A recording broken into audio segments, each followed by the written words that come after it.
The favorite piece that I'm authoring that isn't fun for most people is a water recycle bill. Since 1992, I've been advocating that we don't flush our wastewater down the river.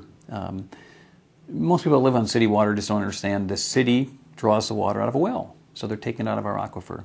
But then when folks flush or water goes down the drain, it goes to the city treatment plant, and that treatment plant empties all that water down into a lake, stream, or river. Somehow it ends up down in the Gulf of Mexico. We don't do a great job of treating it, so that's why we have a 6-mile anoxic zone in the Gulf of Mexico, a zone of a lot of contamination, of very little life.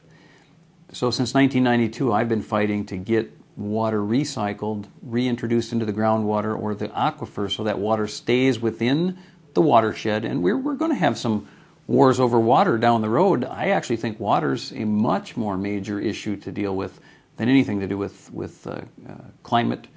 That argument's for another time and a place on climate, but water is a major issue. We're seeing more and more legislation around it. Minnesota doesn't have any water recycle rules. I've been talking to agencies for 6 years. They wouldn't work on rules, so I've introduced legislation on the mandating what kind of parameters, based on California's Title 22, what kind of parameters reused water would have to have for irrigation, fire suppression, in order to protect public health. I'm really excited about that. It's not something that excites a lot of people, but folks, we shouldn't be spending a lot of money treating water to drink it and then putting that water on our lawns when we have a lot of other water that's really good for the lawn. That'd be much cheaper and actually would save you money.